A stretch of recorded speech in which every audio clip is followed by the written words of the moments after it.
All right.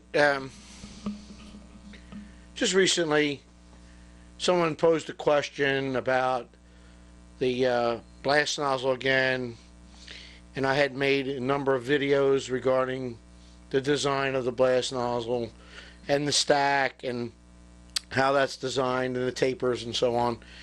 And David Dalton is building a really nice B&O Pacific P7 around the Bruce Hamilton patterns.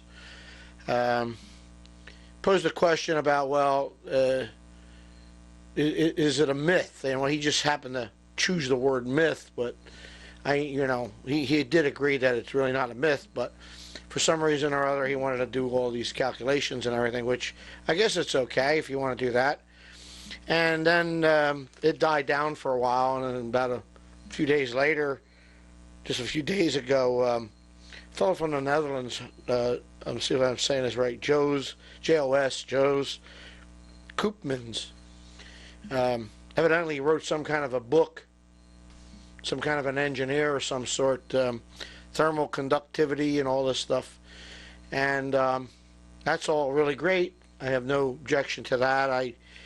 If you want to, that different aspect of the hobby, the English, and over in the UK they have steam trials and efficiency tests and things like that, and that's another aspect of the hobby. That's great. Here in the United States we don't do those things.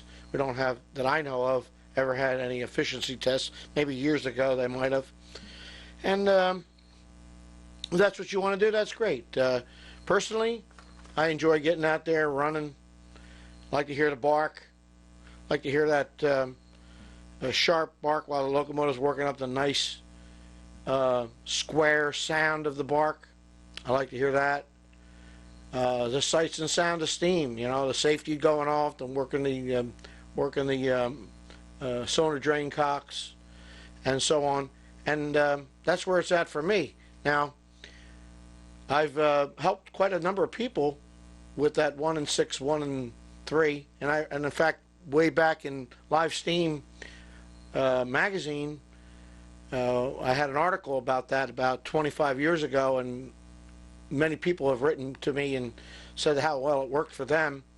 And basically, I got it out of the Martin Evans book, and then I think Martin Evans got it from Greenlee, Henry Greenlee. So it's been working for years for people.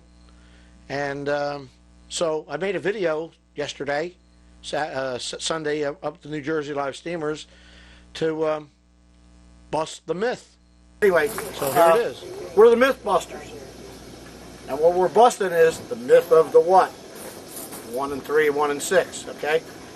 Two guys here that we conferred with, Adam and John here, and said, there comes another Mythbuster. Adam was having problems with his 060, and we talked about it over the chassis and back and forth. He followed somewhat of what I told him about making the blast nozzle smaller than 1/7 and so on. And now the engine runs what, better? Runs perfectly now, yeah. The issue was the 1 and 3 was improper. I don't even know what it was. All the other dimensions were more or less okay. I just had to change the blast nozzle a little bit. But now it runs beautifully. Steam's gorgeous. And John, you had a similar problem, but your problem was that the blast nozzle was too small. Too constricted. We put a little larger diameter in. You went from what, up to about 3/8 or 7/16 maybe? John, what is that? Well, it's not here. Yeah, about 7/16. Right. Because you have a little bigger cylinders. You have what, 2 3/4 cylinders, or 3-inch maybe? 3-inch, right. Well, on the 1361 we have 2 3/4 cylinders, so that computes out to about 400 thousandths. But it makes steam, especially if you want to make steam. Right, you get more steam than you need. All right, going to give you a close-up view of what it's like riding on the 1361. I'm right here, and we're going to try to prove out the 1 and 3, 1 and 6 myth. Here we go.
can see the gauge, pressure gauge, going to pop off right about now.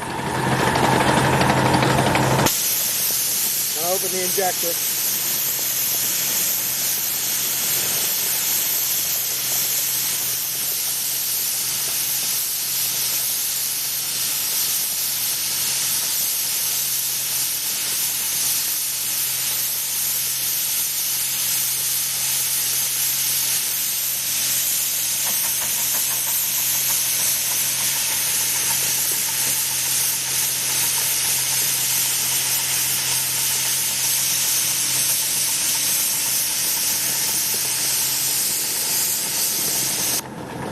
Dropping about 115. You can see it there. Dropping about 115. Just a little bit of draft on blower. Shut the injector. I'll give a little bit of a 5-pound brake pipe reduction.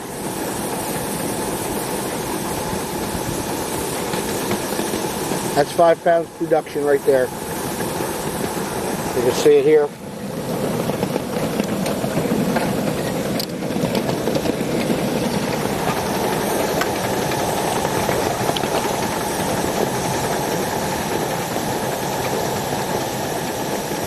Slowing down. Now release. Wait for the green. Wait for 2 greens. Gonna pop off again.